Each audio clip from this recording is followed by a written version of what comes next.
Harry. So he's lost his case against the publishers of the Daily Mail. It ain't cheap. I think this is the end for Harry. I think financially this is going to break him. I think it's going to break his marriage with Meghan Markle. It's going to put enormous strain on them as a couple and her ambitions. And I think this may be extremely damaging for him and his morale and his relationship with the royal family. But let's dig deeper than the headlines. Well, I think you're right. And all of that was very damning. All of it was true. There is no positive spin you can put on this. Even the relentless and ruthless Sussex public relations machine, which never sleeps, has been silent. Because how do you come back from this as we speak? Look, if they were a normal couple, Mark, they would sell the mansion in Montecito, which they don't need to live in. Bingo. There's 4 people in that house. You're right. And two adults, 2 kids. They don't need Prince to Harry have... didn't just lose his lawsuit against the Daily Mail's publisher this month. He may be on the hook for a legal bill estimated as high as £50 million, roughly $67 million US.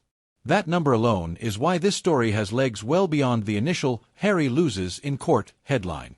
But there's a second price tag being discussed in the gossip columns and the financial pages: the cost to his marriage.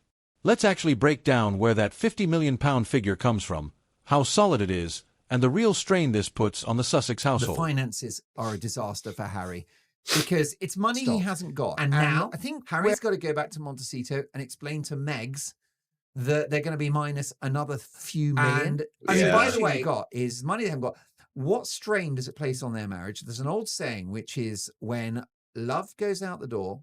No, is it money goes out? Wait. When money stops coming in the door, love goes out the window. No, Elizabeth On July 7th, High Court Judge Mr. Justice Nicklin ruled against Harry and 6 fellow claimants, including Elton John, Elizabeth Hurley, and Sadie Frost, in a case filed back in 2022 accusing Associated Newspapers Limited, publisher of the Daily Mail and Mail on Sunday, of unlawful information gathering.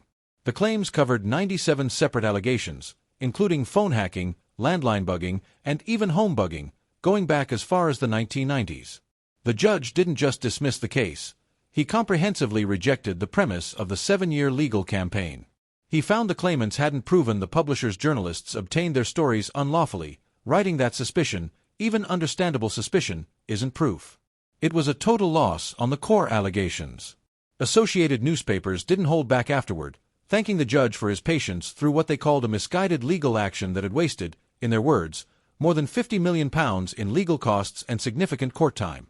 The claimants are now jointly and severally liable for those costs, meaning technically the publisher can chase any one of them for the full amount, though practically it will be split across the group. Bleeding, but how much money does Harry bring in a year? Do you want to come up with a figure now? I'd say probably, if I'm being kind, maybe $500,000 to 700,000. So perhaps the broke. The issue you've got, there's a bit of money left from the inheritance from Diana and the Queen Mother. There's a bit of money left from Spare and the Netflix deal, but the cash flow has stopped. The financial blood supply has stopped. Come back from this. So and now, looking at the finances, well, I've spoken to a legal expert in the United States who suggested that this guy could be on the hook for $10 million. Whoa. Now, the court case itself, it ran into, $75 million all in. There are obviously multiple claimants, including Sir Elton John and Elizabeth Hurley. That £50 million figure is doing a lot of work in this story, so it's worth being precise about it. New York attorney Nicole Bernecki, speaking to Page 6, said the group of claimants could collectively face a legal bill of up to roughly £50 million, about $67 million.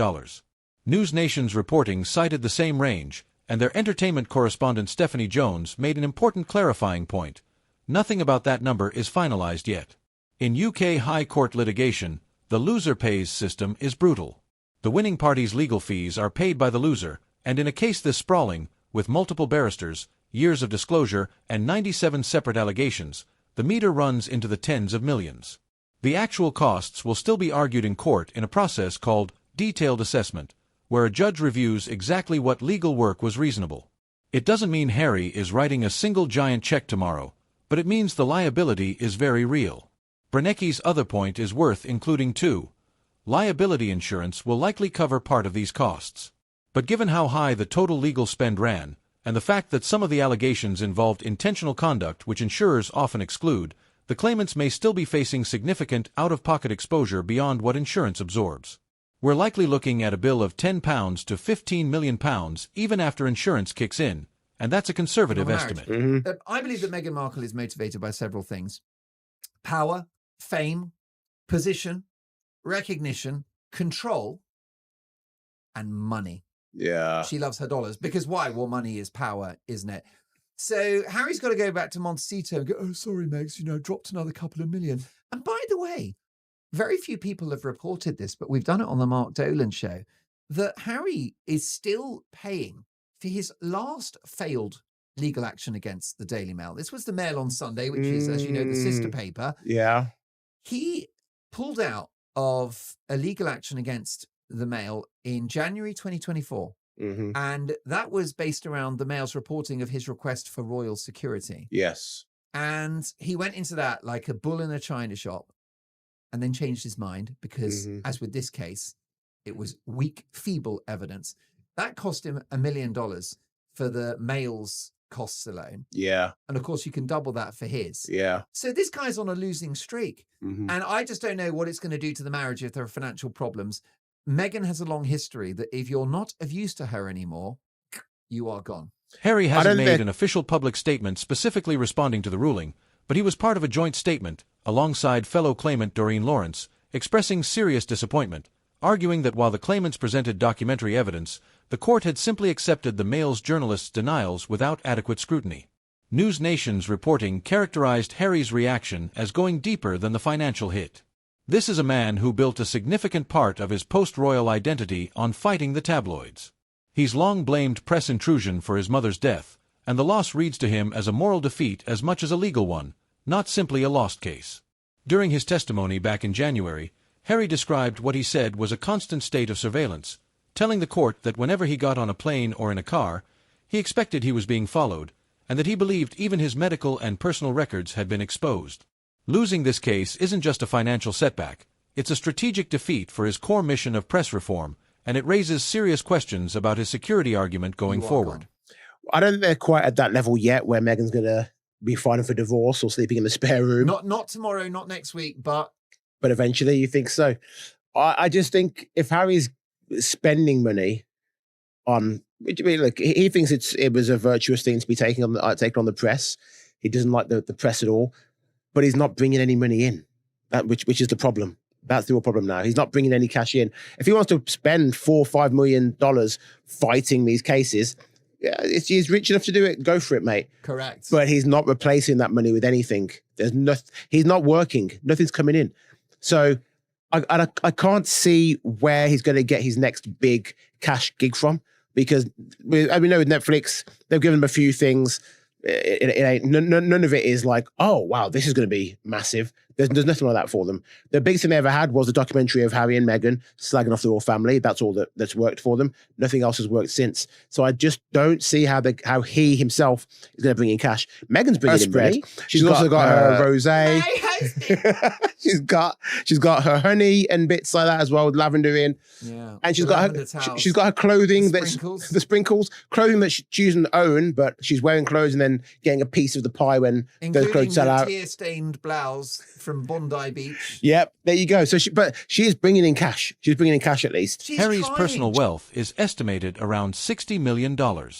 That's from Diana's inheritance, the Queen Mother's trust, and the proceeds from Spare and the Netflix deal.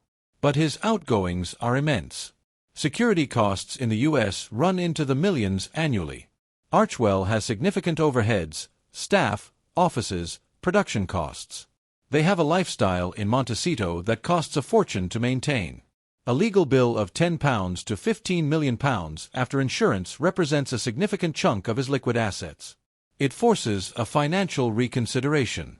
It means either more commercial work, more books, more speaking engagements, more TV, which directly contradicts their stated desire for privacy, or a significant drawdown on capital. This is the concrete, documented pressure point. She's trying. She's a hustler. Yeah. Harry is bringing in nothing, really. And that's not his role has never been to be a breadwinner. His role has been to do philanthropy. That's been it. Well, I'm glad you said that, because that's how he sees his role. But I don't think that's how Meghan sees it, because Meghan is pathologically transactional. And I think she was happy with Harry being Mr. Philanthropy, Mr. Global figure on the world stage, lecturing governments about how much to spend on their military and which countries should be invaded and which shouldn't. Yeah. Meghan was fine with doing that because he brought the royal pedigree, which helped her brand. And of course, there was a big pile of cash, the inheritance that we mentioned, and selling the family secrets, the book Spare, and the Harry and Meghan documentary. Well, that well has dried up. Yeah. And so I think that Meghan was quite happy to indulge him in this public role until the money stops. And then, as you said, at which point the bills keep coming. Yeah. And if you look at their overheads, it's by my calculation, I've done a deep dive into this, $3 to $5 million a year. Now, even if they've got 60 mil in the bank, which is the reported figure, which, by the way, probably comes from the relentless and ruthless Sussex public relations machine, which never sleeps. Yeah. You'll probably take that figure with a pinch of salt. But if it's 60 mil, right, I'm no expert on mathematics, but that's a decade before they're... Yeah, they got 12 and a bit-ish years. Maybe less if you take into account tax that I'll be paying in the US as well. Okay. But if it's just a normal couple... No, I want to play bingo. I'm bored. 88. Zoom out. And there are really two separate stories tangled together this month. One is the concrete, court-documented legal exposure, real, sourced, potentially tens of millions of pounds. The other is a much softer, single-source narrative about private household financial tension and the strain on the marriage. Treating both with the same confidence would be a mistake. But here is the truth that connects them both. The narrative of the Sussexes as a unified, untouchable force has taken a hit. The legal bill is a tangible loss. The marriage speculation is a reputational cost that is harder to quantify, but the gossip market is already pricing it in. That's it, man. I would say there's one other thing that Harry and Meghan could do, and this is bold. If you listen, Harry and Meghan, there is one other option. Return to the royal family. Become royals again, fully working royals. You won't have to worry about security. You won't have to worry about accommodation. They will take care of you. Doesn't matter how much money you bring in. Well, you won't have to work. Your work will be going around and shaking hands and opening swimming pools. That's it. They could. So for them, they're never going to go broke. That's the reality of it. If they'll never go broke, because what happened is Harry will go back to par. I made a mistake, Father. I want back in. I'm sorry. Dad says, okay, we're going to bring you in very slowly because we don't upset William. We're going to bring you in very slowly. You're going to do a few things here and there. You're going to stay in a modest place on the Windsor estate. And then and that's it. They're going to move slowly further back up until they are fully fledged again. Fair episode. No, the British public won't be happy with it. We should just do that. No. You're not wrong. JJ, you're not wrong. That is, I mean, painful as it may be, the countenance. You're absolutely right. I mean, that is the only, if I am just desperately looking for a way out for these two, it would be a return to the royal fold.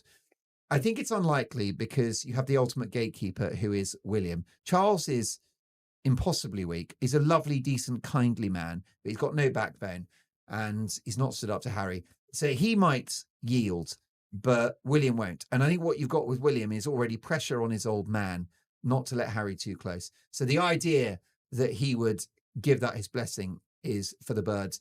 And the other issue is that when the king passes, which is hopefully many years from now, if Harry were to be closer to the royal fold, he'll be pushed straight back out of it by William, who, I have it from my insiders, effing detests his brother, not my language, but my insider, no longer siblings. Yeah. It's terrible. And despises his brother is another one. So I think, yes, that is the fix, but how realistic that is So is Harry about to lose everything, as some headlines this week have put it? Based on what's actually confirmed, no. What is confirmed is a real, serious, still being negotiated legal bill, a strategic defeat for his anti-press mission, and a financial pressure point that inevitably tests the partnership. The real price tag isn't just the £50 million.